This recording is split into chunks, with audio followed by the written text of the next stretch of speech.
This is a manuscript by Eugene Tissell, who was a faculty member at Vanderbilt University, and he also graduated from Princeton Theological Seminary. This manuscript is entitled The Nashville Institute and Roger Williams University, Benevolence, Paternalism, and Black Consciousness from 1867 to 1910. Our research suggests that this is President Riley and that this gentleman right here is Professor James C. Miles, who was one of the first acting librarians for the seminary. This photo was taken in 1945, and as you can see, the gentleman next to President Riley and Professor James C. Miles are colleagues that were joined from the first interracial, interreligious collaboration in Nashville. I'm Angel Pridgeon, Director of Library Services for the Susie McClure Library of American Baptist College. We have a lot to discover at the American Baptist Special Collections and Archives.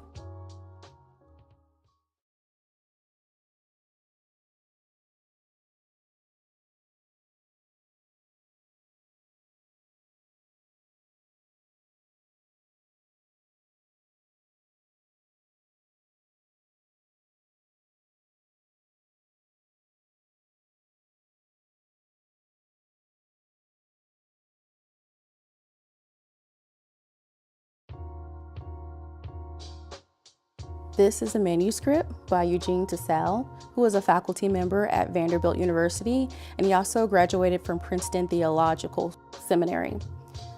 This manuscript is entitled The Nashville Institute and Roger Williams University, Benevolence, Paternalism, and Black Consciousness from 1867 to 1910.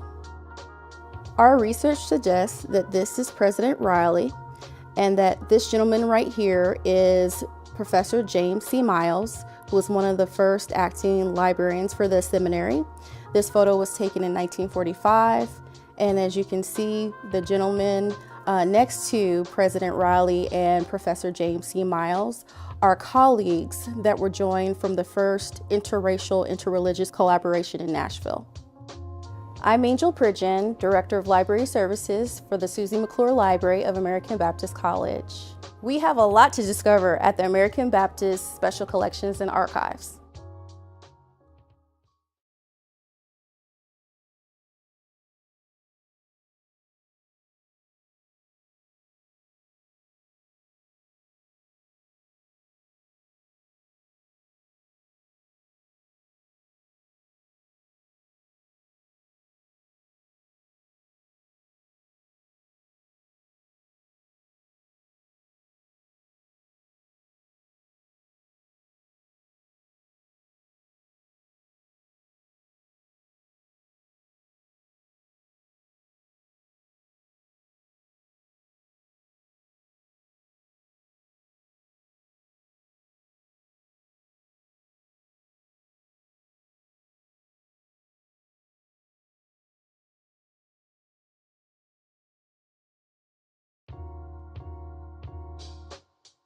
This is a manuscript by Eugene Tissell, who was a faculty member at Vanderbilt University, and he also graduated from Princeton Theological Seminary. This manuscript is entitled The Nashville Institute and Roger Williams University, Benevolence, Paternalism, and Black Consciousness from 1867 to 1910. Our research suggests that this is President Riley and that this gentleman right here is Professor James C. Miles, who was one of the first acting librarians for the seminary. This photo was taken in 1945, and as you can see, the gentleman next to President Riley and Professor James C. Miles are colleagues that were joined from the first interracial, interreligious collaboration in Nashville. I'm Angel Pridgeon, Director of Library Services for the Susie McClure Library of American Baptist College. We have a lot to discover at the American Baptist Special Collections and Archives.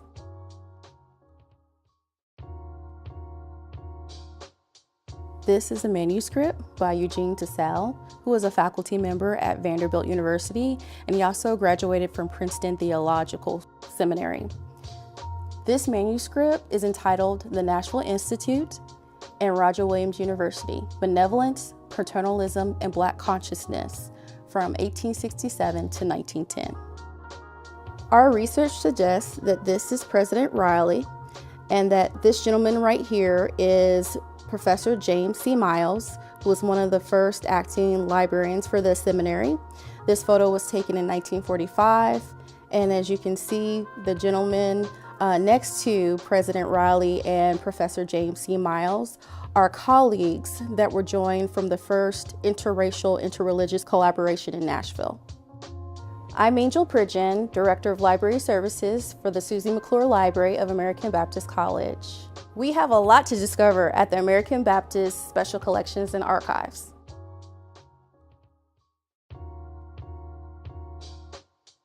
This is a manuscript by Eugene Tassell, who was a faculty member at Vanderbilt University, and he also graduated from Princeton Theological Seminary. This manuscript is entitled The Nashville Institute and Roger Williams University, Benevolence, Paternalism, and Black Consciousness from 1867 to 1910. Our research suggests that this is President Riley and that this gentleman right here is Professor James C. Miles, who was one of the first acting librarians for the seminary. This photo was taken in 1945, and as you can see, the gentleman next to President Riley and Professor James C. Miles are colleagues that were joined from the first interracial, interreligious collaboration in Nashville. I'm Angel Pridgeon, Director of Library Services for the Susie McClure Library of American Baptist College. We have a lot to discover at the American Baptist Special Collections and Archives.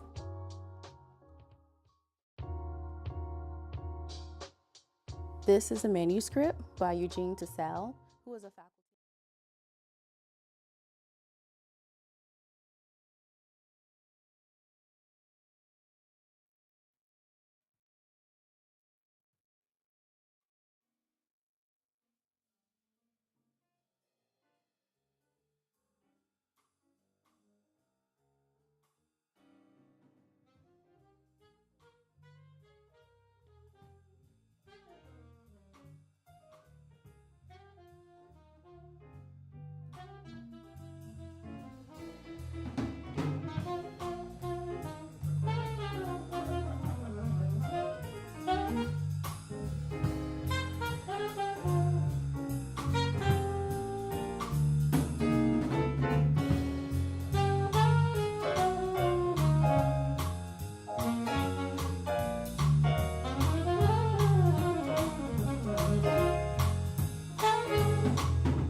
At this time, we're going to welcome our panel to the stage.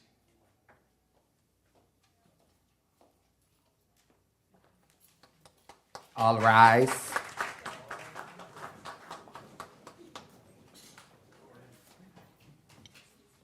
Students.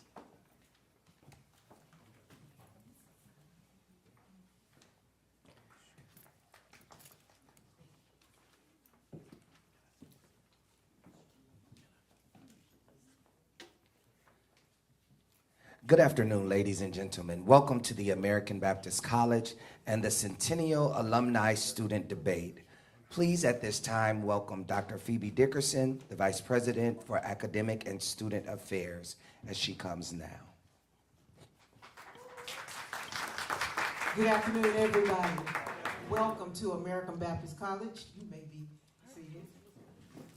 Welcome to American Baptist College as we continue our centennial celebration, 100 years of service to Nashville, to Tennessee, and to the nation. So, thank you for experiencing this special event with us as we close out the academic year. You are in for a treat as you will see our gold standard students display their knowledge through depth and breadth that is second to none.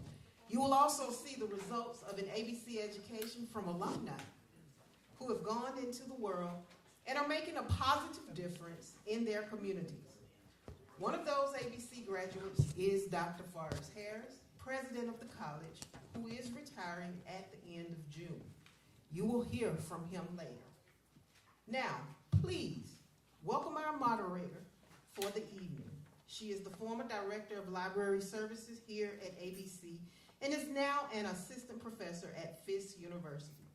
She also has turned her pastime as a teaologist into a lucrative business and is known far and wide as the tea maven. Please welcome Dr. Janet Walsh.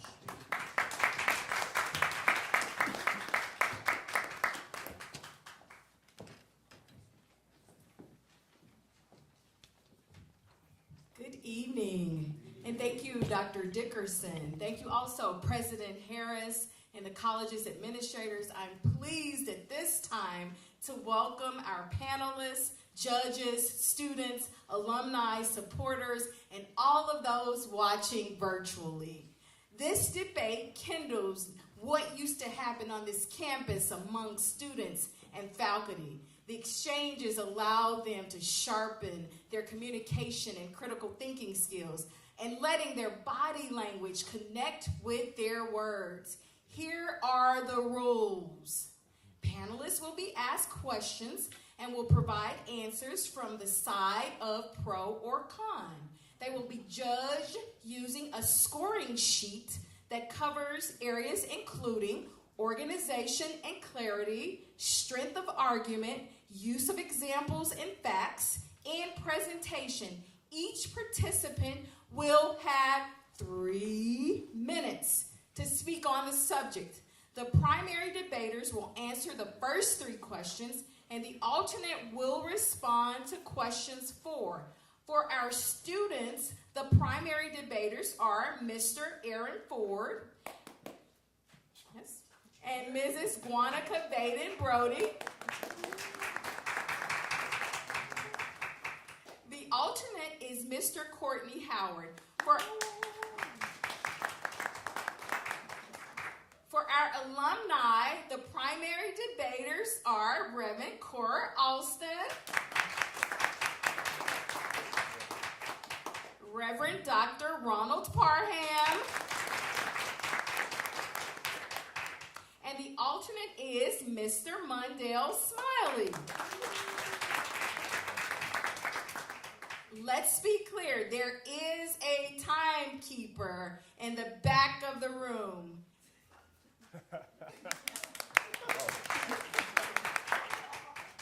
And at 3 minutes, they will ring the bell. You can ring the bell. I can ring the bell. We'll ring the bell to stop.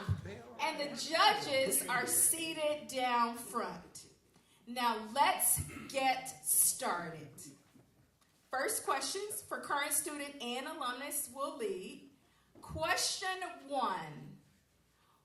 What do you think about the establishment of American Baptist College from two distinct religious, racial, denominational organizations?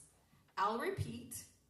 What do you think about the establishment of American Baptist College from two distinct religious and racial denominational organizations? Both sides will answer this question. Neither is expected to be pro or con, but may offer a response from your perspective.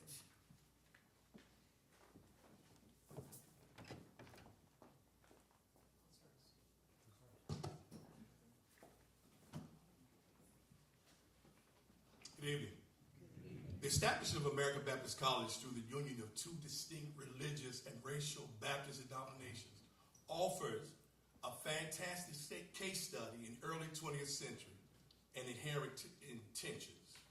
While the interracial and interdenominational founding represented a progressive step towards black male clergy education, it simultaneously underscored underlining culture and theological differences.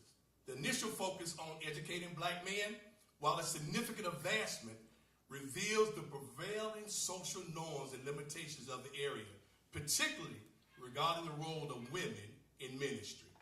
The acceptance of black women as missionaries, contrasting with the resistance to their broader clerical roles, highlights these evolving boundaries and potential friction between the supporting denominations.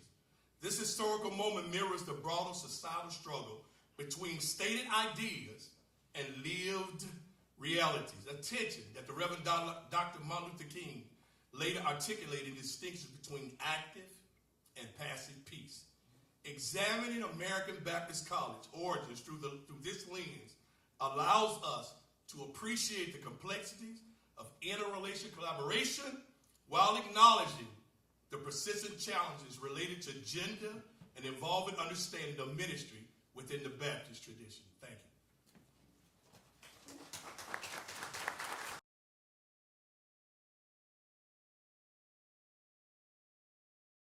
The establishment of ABC by two distinct religious and racial denominational organizations is actually pretty powerful when you look at it through a historical lens.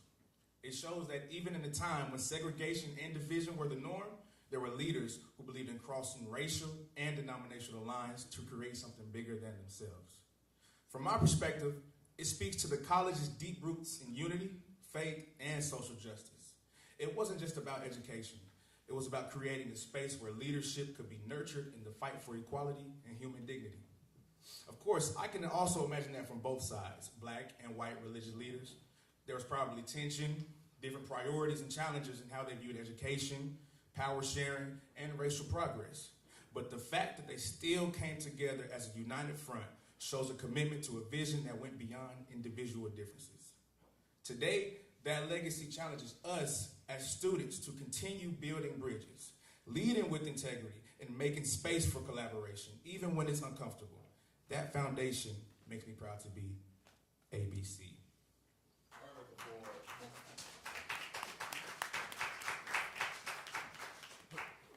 For our second question, should specific innovative strategies be implemented to effectively advance social justice and equity at American Baptist College? I'll repeat. Should specific innovative strategies be implemented to effectively advance social justice and equity at American Baptist College? Mr. Ford.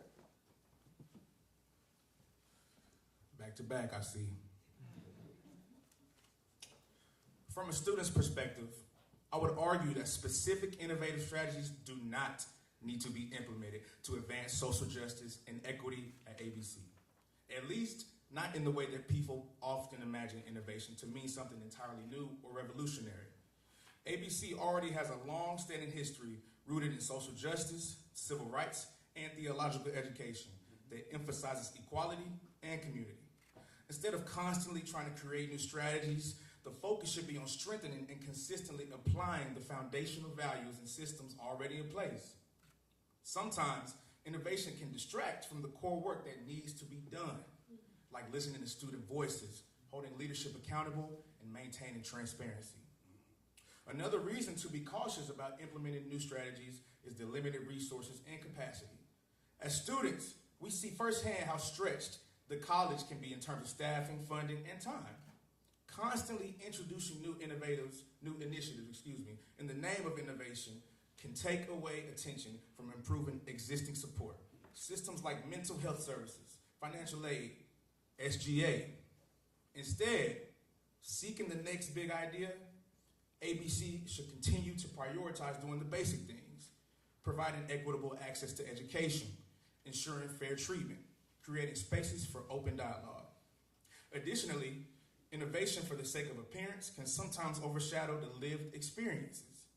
We don't need flashy campaigns or trendy programs to prove that ABC cares about justice.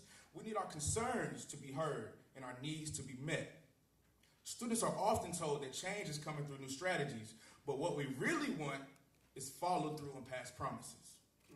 Real equity comes from everyday actions, not just big, shiny, bright ideas. Let's focus on building trust and building accountability using the rich history, values that the college already stands on, rather than constantly trying to reinvent the wheel. Furthermore, constantly introducing new programs or strategy can lead to burnout, confusion, or performative efforts that look good on paper but don't really make a difference. It might be more effective to invest in the tools and initiatives that ABC already has, refine them, and ensure that they're genuinely working for everyone. Justice and equity aren't always about being innovative. They're about being consistent, intentional, and sincere.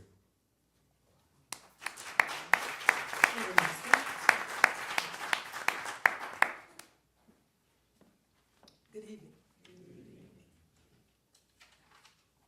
The question should not be whether specific innovative strategies are implemented to advance social justice and equity at American Baptist College effectively, but rather how can we ensure that the specific innovation strategies presently in place become more effective for the future, becoming a beacon of hope for our community. This institution is and has always been a differentiator when it comes to producing social change agents of the world. In recent years, we have been able to synthesize this liberative phenomenon which takes place on this hill in our classes and in the initiatives we choose to pursue. This is formally known as SEAL, S-E-A-L, and here at American Baptist College, we are intentional about operating through a SEAL lens. SEALs represents an acronym for social justice, equity, advocacy, and leadership, and is what separates us from others as it pertains to innovative strategy. SEAL is the moral and ethical principles that govern ABC, and though we have developed wonderful SEAL scholars like Reverend George Parks, Pastor William Green, Reverend Patricia Brock, and Minister Mondale Smiley, what we have to transparently ask ourselves is how effective is our SEAL, and if whether the model you are using or we are using presently is sustainable. In these uncertain times, we have to think more critically about what we call good. We are living in a time when people would rather uplift white mediocrity as a cover for patriarchal supremacy than to shine a light on an intelligent, creative female with nothing to lose but the reputation that has already been drugged through the mud. Furthermore, in a digital age where all falsity can be fabricated in an instant, you have to teach technology and innovative strategies that can recognize lies, half-truths, propaganda, disinformation, distorted reality, and conspiracy theories. We must live up to the fullness of what SEAL means. I believe we have the S covered. We must develop leaders. Are we training our students to be organized and informed advocates? How do we showcase the class of leaders, which comes in various shapes, sizes, and gender identities?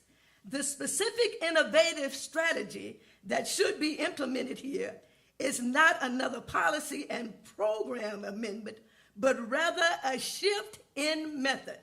I am adamant that the message does not change, but that our methods must, just as Jesus told the disciples, cast your net on the right side.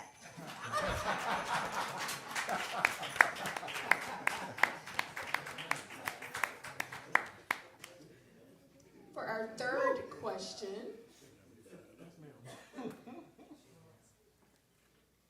should the traditional academic, spiritual, and religious foundations essential for the identity of American Baptist College still exist?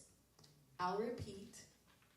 Should the traditional academic, spiritual, and religious foundations essential for the identity of American Baptist College still exist? For this question, alumni will present the pro position and students will present the con. Reverend Dr. Parham. Oh, please. Go ahead. Mrs. Good evening. I will argue the con. Should the traditional academic, spiritual, and religious foundation essential for the identity of American Baptist College still exist in today's society? Society has evolved. The world has changed dramatically. Traditional foundations may no longer reflect values or diversity of today's society. Things must be relevant to today's society. Schools should adapt to modern social and cultural and intellectual realities, not clinging to outdated models. Inclusion and diversity. Traditional religious and spiritual frameworks can exclude or alienate students from different faiths, backgrounds, and those who are non-religious. For example, no matter what sex, male or female, gender, or however people choose to identify, they may choose an education. More students will mean more economics, more financial economics for our school. It will broaden the school. Many people don't even know of American Baptist College. That will create more alumni for the school. Academic freedom. A rigid focus on traditional foundations can limit academic research and critical thinking skills. Students should be encouraged to question, explore, and innovate rather than conform to historical, academic, or religious norms. Mixing religious traditions deeply into education, especially in diverse or secular societies, can blur the line between education and indoctrination. Modern skills over traditional ideas.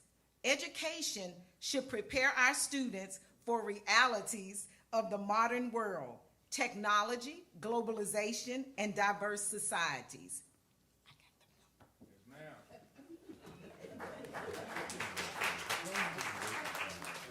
I am pro. The traditional academic, spiritual, and religious foundations are not merely relevant, but essential for the enduring identity and vital mission of the American Baptist College. Though the times have changed, our message remains the same. The message is not just Christian in presentation, but transformation in its nature. The message that ABC communicates to the broader community is one of resistance to the status quo and its systems of oppression in the world. Our name has indeed changed, but the core remains. And the core message of liberation embodied by Jesus, a Savior who challenged the status quo, remains the institutional's foundational essence, its quintessence. To deviate from the foundation would be to forsake the very purpose of American Baptist College establishment, causing it to cease being the holy hill upon which it was built. When we sing our alma mater at chapels, commencements, and convocations, and lecture series, it's not to reminisce on the institution that no longer identifies as American Baptist Theological Seminary.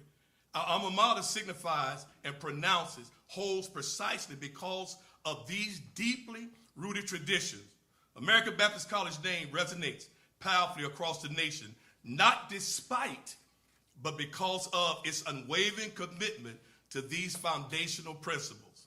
This heritage, moral and spiritual power, is crucial today as it was at its inception. Therefore, to ensure ABC continues to fulfill its unfinished dreams and its vital roles in shaping future's leaders, this traditional foundation must, and I say again, must not only persist, but be actively nurtured and upheld.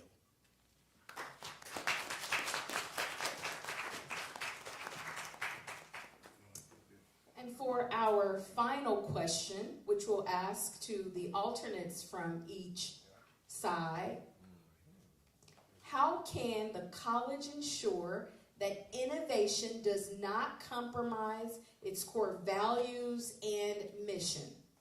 I'll repeat. How can the college ensure that innovation does not compromise its core values and mission? Mr. Smiley. I'm sorry.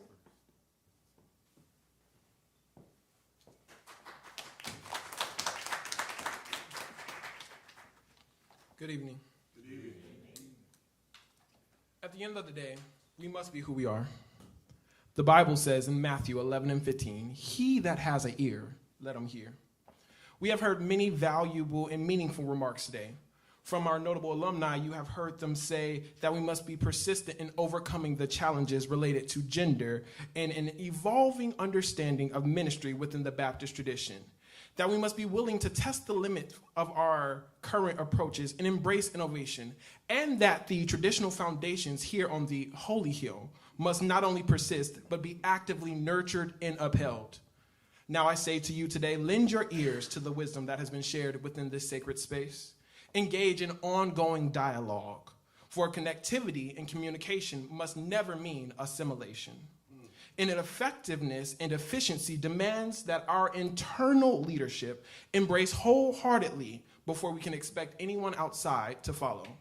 So students, faculty, staff, and esteemed guests, reflect on the truths spoken here today.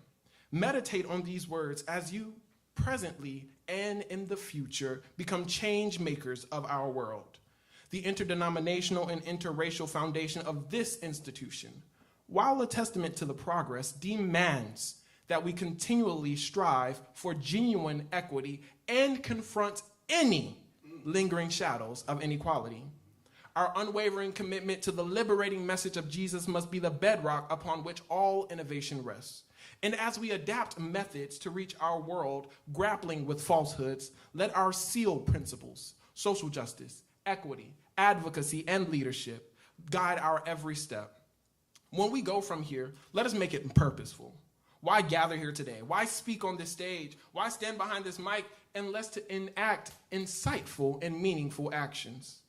To continue the spirit of ABC, we must present a robust tapestry of all of our talents, showcasing the very best of what we have to offer, not the individual, but to the community. And as I leave you, I want you to remember the wisdom of Jesus. Give unto Caesar what is Caesar's, and give unto God what is God's. We must learn to navigate the temporal while also holding fast to the eternal. So, dear brothers and sisters, let us go forth and act. Let us be bold in our proclamation of our core values, and let us always remember the foundation on which we were built. Thank you. All right, Brian.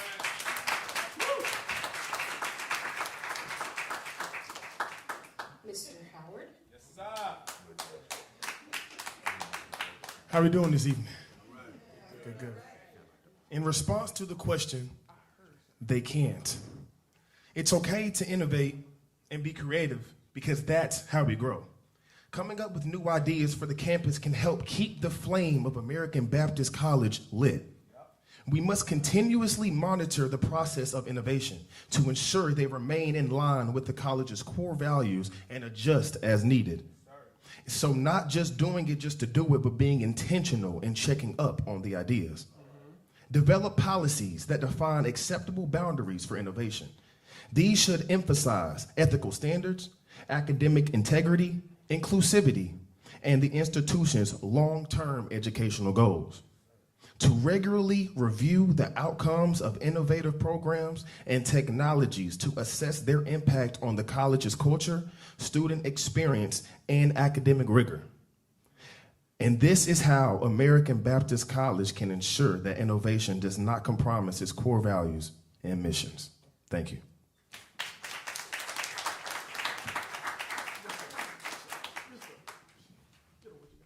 Thank you to all of our panelists. Let's give them another round of applause. Now, it is my absolute pleasure and delight to present a distinguished scholar who became the president of the American Baptist College in 1999 and has taken this institution, this Holy Hill, to greater heights in his 25 plus years of leadership. Won't you join me in welcoming our president, Dr. Forrest E. Harris Sr., to the platform.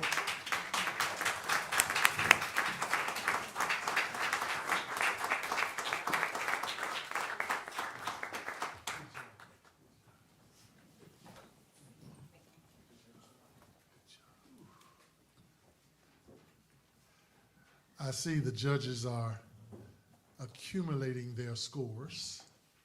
And while they do that, let's give the debaters another hand.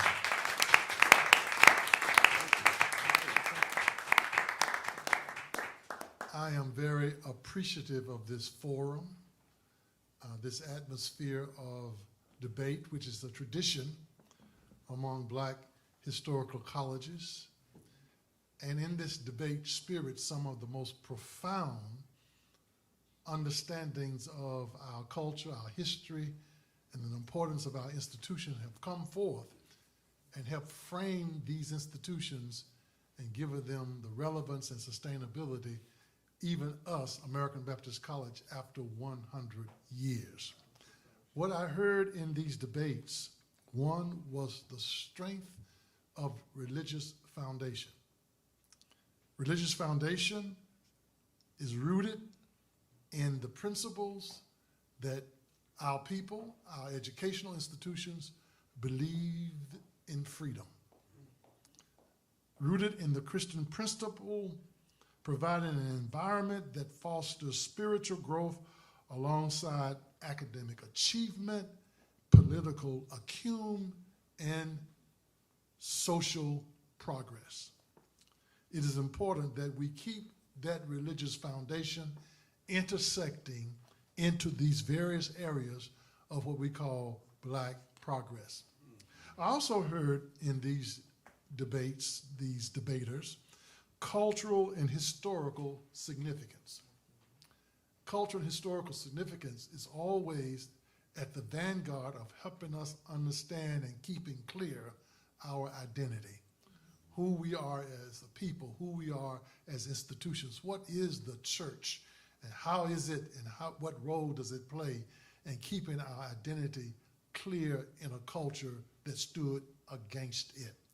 So American Baptist College, as I heard in this debate, along with the Southern Baptist Convention in 1924, sought to give this institution a platform for people's identity and cultural sense of themselves shaped in a biblical tradition. While those two entities, one white, one Black, may have had different kind of cultural forces that brought them together, what clearly has prevailed is the identity, the force of identity, and all the things that shape Black identity. What has prevailed, American Baptist College is on the side of Blackness, Black progress, Black religious faith, affirming justice and equity in all the ways of our life together. And what one thing is important about that cultural and historical significance is to teach our students to have cultural competency, to be competent in your cultural understanding of what connects you to education, to justice, to your families, to your churches, and to your community, and what connects you to service. I also heard in this debate the serious need for community engagement and how that engagement occurs with educational innovation, but innovation that is true to the core mission of the college. For innovation's sake, in all the ways in which this current digital, technological age, entrepreneurial age of business and capital, politics around all those entities, we need to have innovative critical thinking represented in our programs in order for us to be at the vanguard of competitive education as well as relevant education. Lastly, I heard the need for holistic education. The curriculum often integrates liberal arts education with a focus on ethical and moral questions, preparing students not just for careers, but for thoughtful citizenship. This holistic approach is vital in developing well-rounded individuals. I am so appreciative to have heard, and my summary, as I said, these debaters put these kinds of significant understandings on the table. Now, I don't know who won the debate in terms of pro-con, but American Baptist College is a winner this evening.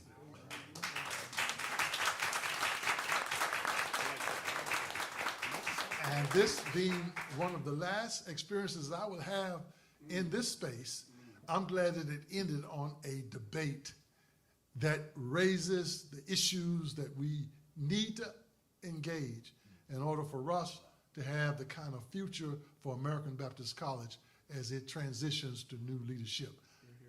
American Baptist College won this debate. Thank you.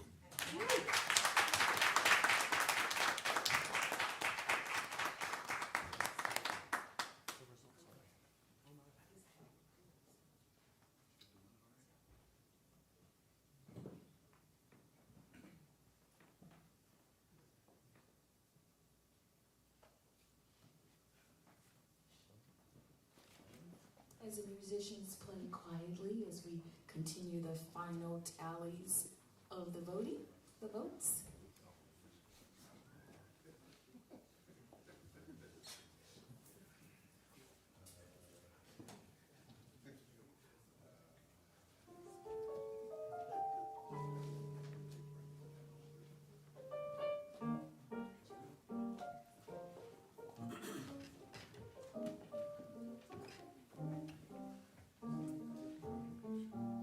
Thank you, President Harris, and thank you once again to our panelists, our judges, and everyone who has joined us this evening. Before I announce the winning team, please allow me to introduce the judges.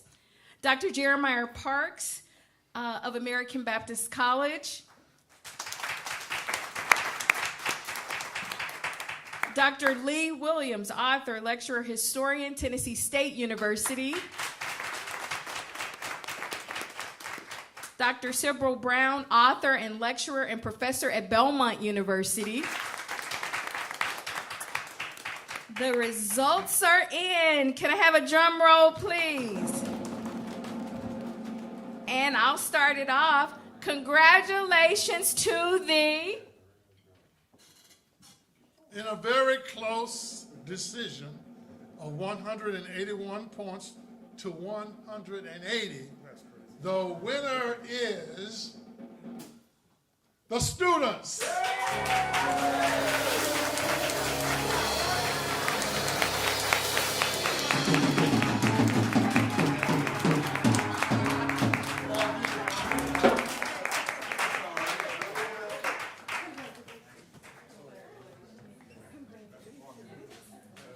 Now, please, let's welcome Dr. Phyllis Qualls, ABC's Chief Advancement Officer, who will share some special announcements.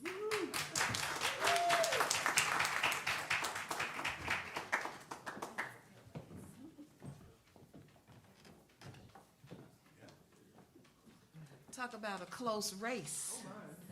How about that? And my script's not here, so we're gonna wing this. First, let me congratulate our alumni for participating. And let me thank our current students for participating. And this debate should show all of us the importance of voting, how close that was. But as the president said, the winner was American Baptist College. And we thank you all for representing. We have a number of activities as we close down this academic year. And our graduation exercises will be in May 13th and 14th. Both events will be at 15th Avenue Baptist Church. Our baccalaureate service will be at 6 p.m. And Dr. LaShante Walker will be our keynote speaker. She is the former Vice President for Academic and Student Affairs here, an entrepreneur, and the pastor of Howard Congregational Church. So we invite you to join us for that service. Our commencement service will be the next day, Thursday at 10 a.m., also at 15th Avenue Baptist Church. And the Reverend Dr. Bernard Lafayette, a former student, a pastor, an activist, a member of the sit-in movement, as well as the civil rights movement, will be our keynote speaker, along with our president, because that will be his last commencement exercise as president of this distinguished American Baptist College. So we invite you to join us for those events.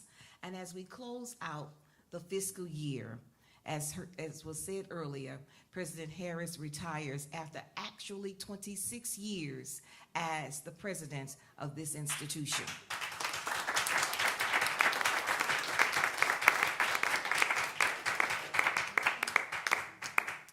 And as we do that, we remember him in a special way. We don't go out with a whimper, we go out with a bang.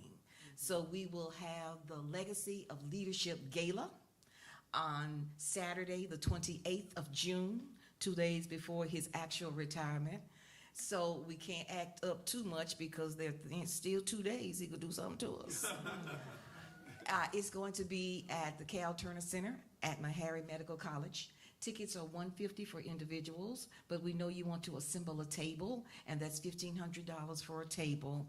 And we are going to have a lot of surprises that we will be announcing between now and then so that you can be a part of that. This event certainly celebrates his 26 years, but it also is a fundraiser so that we will have funds for this institution as he leaves. He would love to have about 16, 18-wheeler truckloads of money. Miracles do happen on the Holy Hill. Stay with me. Stay with me. They do. Wouldn't that be nice? Just about 18 wheelers. Am I saying that right? Yeah. He said yes. Just rolling around the college. And you lift it up and it's just nothing but gold bars coming out. Just imagine. Miracles do happen. But if we don't get the gold bars and the 18-wheelers trucks, whatsoever we get, we will be thankful. We will appreciate his tenure, and we will be thankful that we will begin the fight and the struggle and continue the journey for this educational institution to continue another 100 years. We invite you to join us. Our students will have flyers for you to take with us so that you will know exactly how you can purchase a ticket. And I have no shame. I'll take your $150 tonight. So be aware. But we thank you for being this. Let us thank our moderator, Dr. Janet. Our judges have been introduced already, and we thank you for considering it not robbery for spending this hour and 15 minutes with us tonight.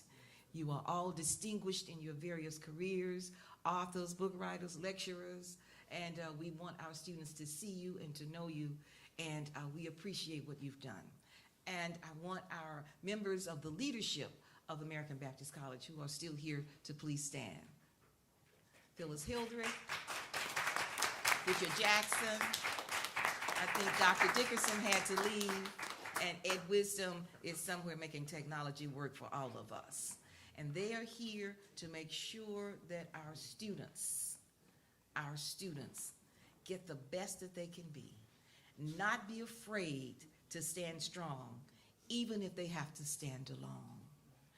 Our story is one that is very simple. Untold stories, unending struggles, and unlimited possibilities. So when you think of American Baptist College, know that it continues for another 100 years. Thank you for being with us tonight. We bid you farewell, good evening, and we are going to sing the alma mater. Since this is an ABC thing, who's going to lead? Not me, at the mic. Go ahead.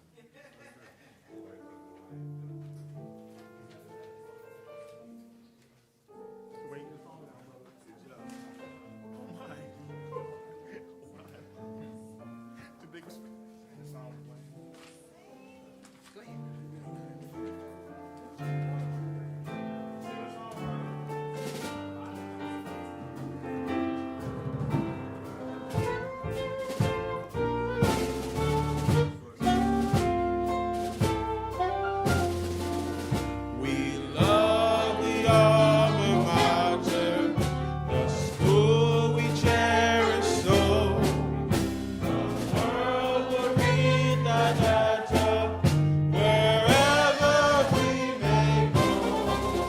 Thy words will never alter, will never falter, and showing forth thy faithfulness. Yes, the world will praise thy students wherever they may go. Thy walls have made them prudent because they love thee so. They'll never get the pleasures, the care and precious treasures of all thy love and righteousness. ABTS. The memory of our teachers shall linger in our hearts. The words of all thy preachers shall battle Satan's heart. We'll honor thee forever, forsake thee never, never. Forever we'll sing thy blessedness.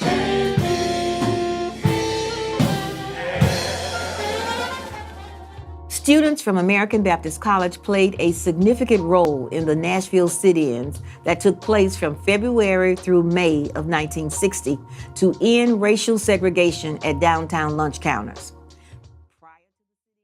Workshops on nonviolent tactics were held on campus and elsewhere and included students from Fisk, Meharry, and Tennessee State University. Although the students maintained a policy of nonviolence throughout the sit-ins, more than 150 were arrested for their participation. Still, they followed a written code of conduct that became a model for demonstrations in other cities. Their policies included: do not strike back or curse if abused. Do not laugh out loud. Do not block entrances to stores outside, nor the aisles inside. Remember the teachings of Jesus, Gandhi, and Martin Luther King Jr. Love and nonviolence is the way.